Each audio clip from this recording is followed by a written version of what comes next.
A single airstrike in Yemen has done more than hit a port city. It has exposed deep and long-simmering tensions between two of the Middle East's most powerful allies, Saudi Arabia and the United Arab Emirates. For years, Riyadh and Abu Dhabi have presented a united front on regional security, oil markets, and geopolitical strategy.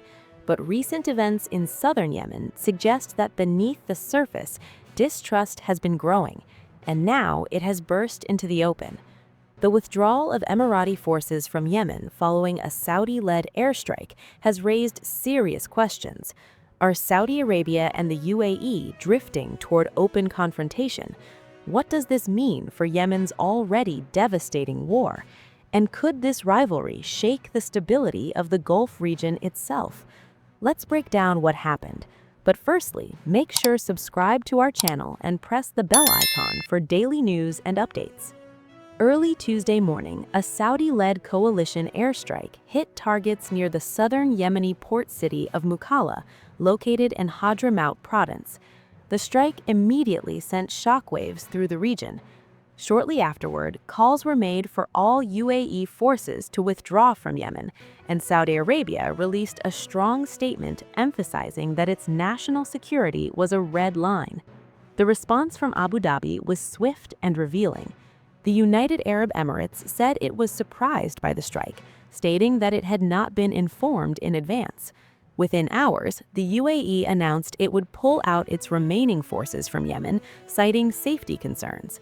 While the withdrawal may help prevent an immediate military clash between the two Gulf powers, it has also laid bare deep political and strategic divisions. The root of the crisis, southern Yemen. To understand this moment, we need to look at what happened earlier in December. In a surprise move, UAE-backed Southern Transitional Council forces, known as the STC, launched a rapid advance across southern Yemen. Within days, they seized large areas of territory, including parts of Hadramout, one of Yemen's most strategic provinces. This was not a minor development.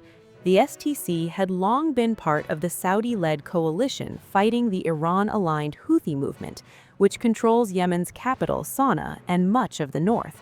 But now, the STC's advance placed it directly at odds with Saudi Arabia's priorities. Hadramout is not just strategically important, it holds deep cultural and historical significance for Saudi Arabia. Many prominent Saudi families trace their origins to this region. Its proximity to the Saudi border makes it highly sensitive from a security perspective. As UAE-backed forces pushed closer to areas bordering Saudi territory, alarm bells rang in Riyadh. What Saudi Arabia saw was not simply a local Yemeni power struggle. It was a potential threat to its border security and regional influence.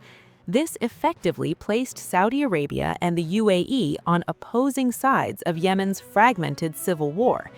Despite public statements from both sides calling for restraint, the Saudi-led coalition has now carried out multiple airstrikes in Hadramout in recent days. The STC, for its part, has refused Saudi demands to withdraw, insisting it will continue securing Hadramout and the neighboring Mara province. The UAE denies directing any operations that would undermine Saudi security or target its borders. Abu Dhabi says it has been working to de-escalate tensions since the STC's advance began. But trust, once shaken, is hard to rebuild.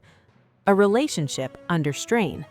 According to regional analysts, this crisis did not emerge overnight. For years, Saudi Arabia and the UAE have disagreed quietly on oil production quotas, economic competition, influence across the Middle East and Africa, approaches to regional conflicts. As one analyst put it, competition between allies is normal, but the intensity of that competition has sharply increased over the past year. And Yemen is just one theater where those tensions are now playing out. One of the most revealing aspects of this crisis lies far from Yemen, in Sudan. Sudan has been engulfed in a brutal civil war since April 2023, creating one of the world's worst humanitarian disasters. A diplomatic group known as the Quad, consisting of Saudi Arabia, the United Arab Emirates, Egypt, and the United States, has led efforts to end the conflict, but the war continues. Sudan is particularly sensitive for the UAE.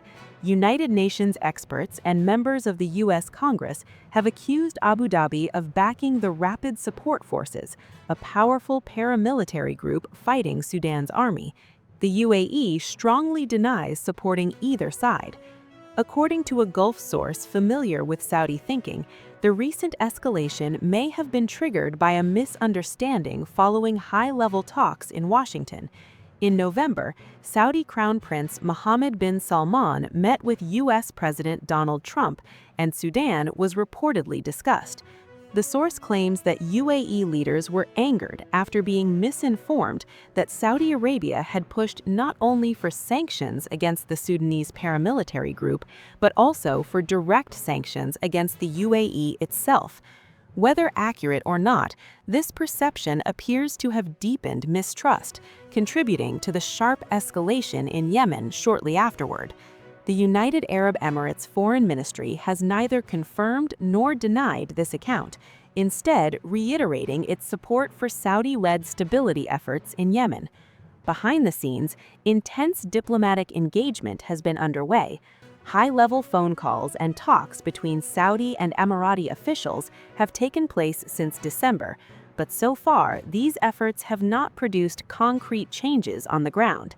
Meanwhile, the risk remains that even a small miscalculation could spiral into a broader confrontation, something neither side wants. Any serious rift between Saudi Arabia and the UAE would have consequences far beyond Yemen. Together, these two countries form the financial and political backbone of the Gulf region, a region that prides itself on being an island of stability in an otherwise turbulent Middle East.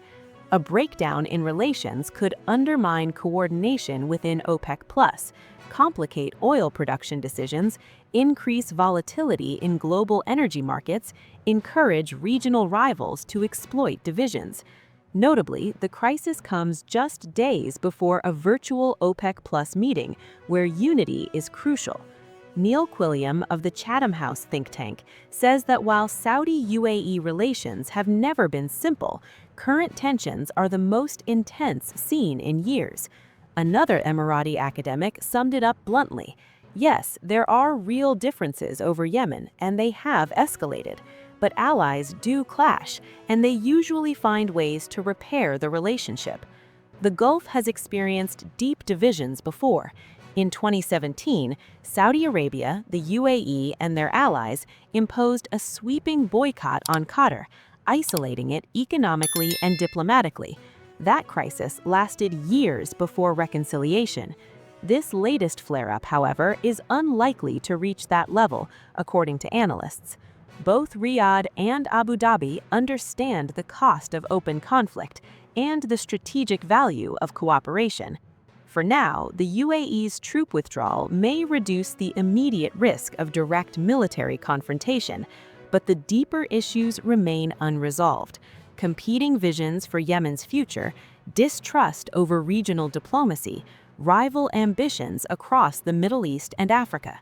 Yemen, tragically, continues to pay the highest price.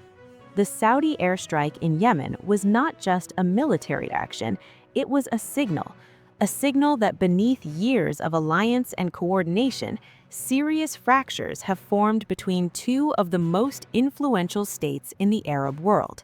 Whether this moment becomes a turning point toward renewed dialogue or a sign of deeper rivalry ahead will shape not only Yemen's future, but the stability of the entire Gulf region.